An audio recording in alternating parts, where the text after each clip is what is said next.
So it's unfortunate that there aren't two different words to describe hope, because hope is an emotion that feels positive when it's felt, and hope is also deception, and what Buddhism calls desire is how I'm speaking about hope in this way.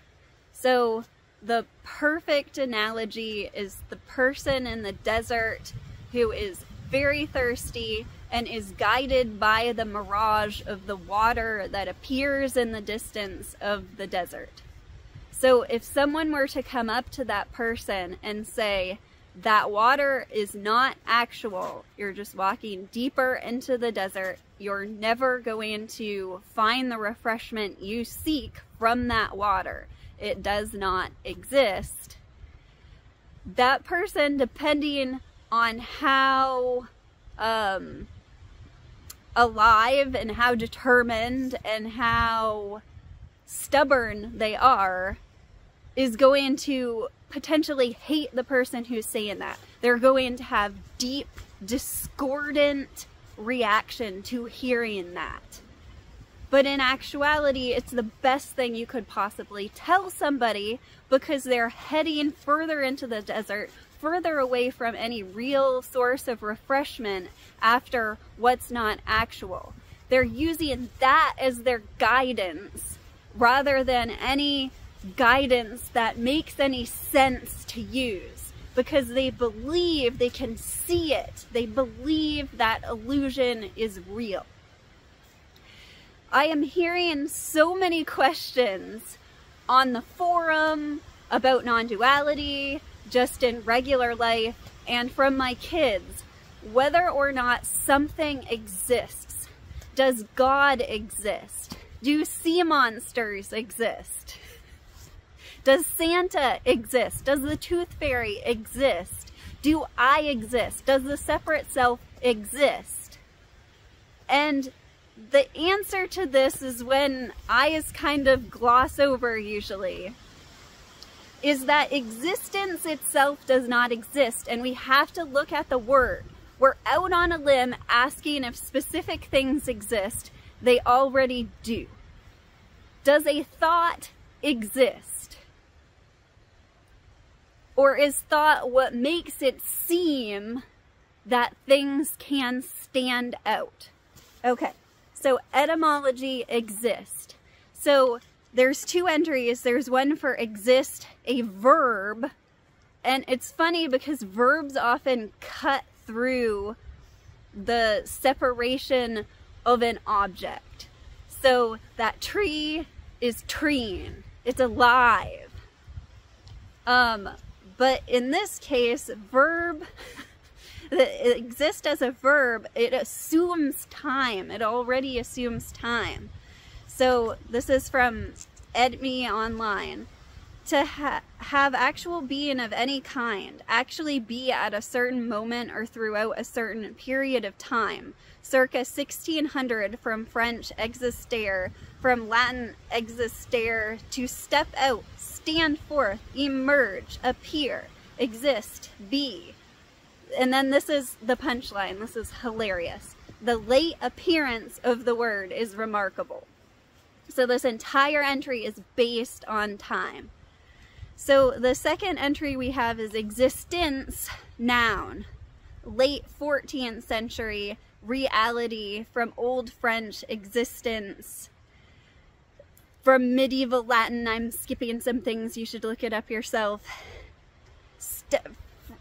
Present participle of Latin existere, stand forth, come out, emerge, appear, be visible, come to light, arise, be produced, turn into. And as a secondary meaning, exist, be, from ex forth, sistere, cause to stand, make, or be firm. So this is the material, this is the assumption that there is a fabric of reality that something can stand out from. And non-duality is simply saying there aren't two. There never is any separation. There never is any existence. And so it's hysterical that atheists and believers in God are saying the exact same thing. You can never prove anything, but God is not a form, and we assume that we are a form, and we mistake the thought for form. It's always coming back to the thought. And so that belief, that thought, is the water in the desert, and this is what leads into suffering. When we use the guidance of the belief in the illusion, in the separation, in the I need the water and I do not have the water, and the hope that in the future my thirst will be quenched, that I need this thing that I am separate from, that is the false guidance. And so feeling now, sensation now is the only true guidance. So going back to the analogy of the person who is seeking their refreshment and their survival and their okayness in the mirage of the water in the desert, the illusion goes deeper than the water in the desert. The illusion is the separation of the person who must survive in the hostile environment that they must survive. There's no separation there, which is what opens us up when we feel the disappointment that everything we want isn't found in the water up ahead.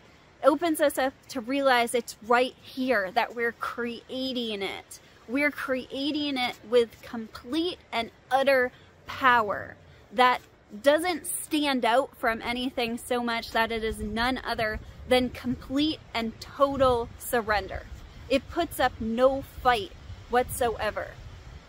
Many times the suffering, many times believing in the water, it looks like being right, coming out on top, being vindicted.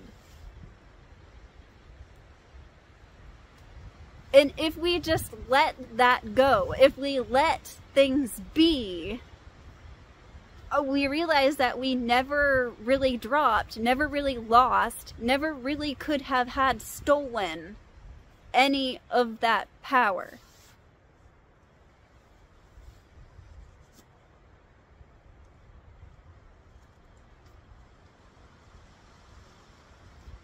So we give it away. We give it away to God. We give it away to the devil. We believe in a heaven. We believe in a hell. We believe in opposite environments, complete opposite dualities, good and bad and right and wrong, all of these things. And we make these either or choices for ourselves constantly. Does God exist or does God not exist? And so if somebody comes to you, and here's what it all hinges upon, is the separation, is the self, is the me that must be separate to be. When somebody says no, that doesn't, you don't actually exist, there's nothing that can possibly be lost, but everything that can potentially be gained. But at first it feels like a smack upside the face. And sometimes that smack upside the face can wake us up to the fact that we're not in the desert whatsoever, that there are no monsters, we're the ones dressed as one, that it's very cold, there's no chance of us dying of thirst because it did nothing but rain all summer and there's snow all around us.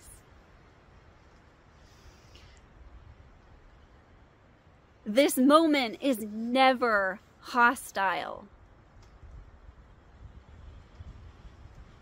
There's nothing outside you that can threaten you. And existence itself doesn't exist. It's a complete and total blank canvas, open for creation. The thought makes it seem to be, meaning you can guide your thoughts. meaning that there is no sense in following a thought that feels bad. That's the water in the desert. That's striving after the water in the desert. There's no point to it. We think if we suffer through it that there's going to be something good at the end. There is no point to suffering through it. You can drop it right now. It's feeling the burn of the hot stove. We immediately have the intelligence to pull our hand back, but with thinking it seems otherwise. We think thoughts that feel bad and we don't pull our hands back. This is all it takes to create. This is all the guidance you possibly need. And then there's imagination and inspiration. Let go the striving and so much will take the place of it. Nothing is lost because nothing was there in the first place.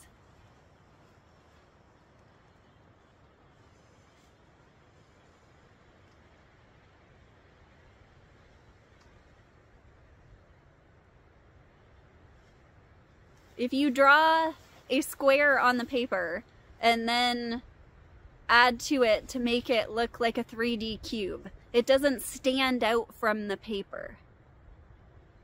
Looking at these trees, they look very real, very beautiful, very 3D. There's depth. There's ones close to me, there's ones far away. They seem to stand out. But do they really? Do they have any separate existence? If a tree falls in the woods and no one is there to hear it, does it make a sound? All of these questions are assumed that there's a separate anything from the tree. There's no tree. And there's no one in the forest.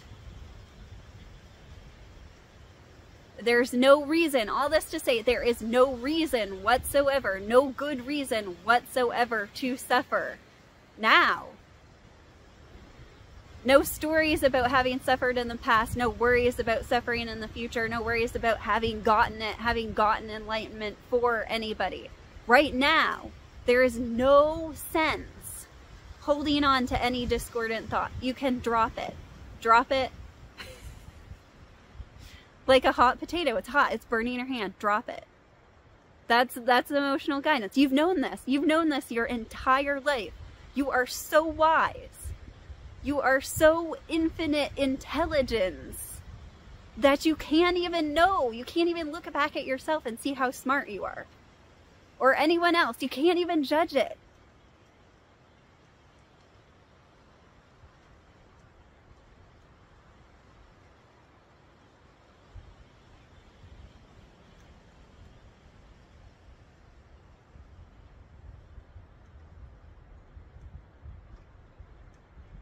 Appearance, existence, to step out, to stand forth, the fabric of reality is pure creation. Creator, creating, creation, noun, verbs, adjectives, all blend. I don't even know. They somehow missed teaching this to me in grade school. I don't even know. I don't want to know anymore. There's no separation. There's no difference. Language purely exists for poetry, for expression, for love, for creation. Contrast is beautiful. Snow, desert.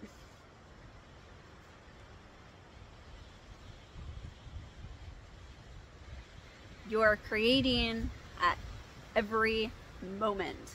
Have fun with it. Have a blast. That's all it's about.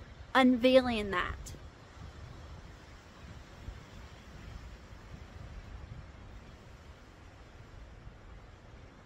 There's nothing to lose. Essentially, that's the entire message.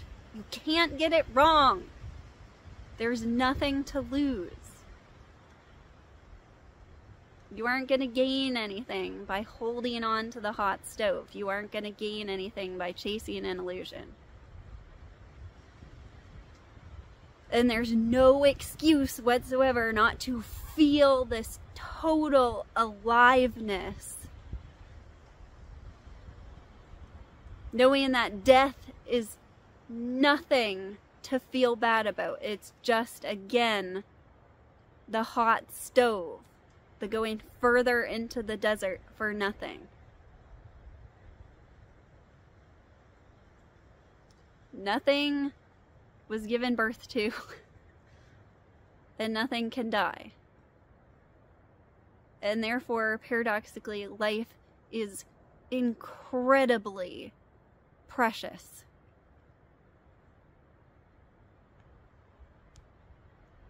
And there's nothing but feeling alive.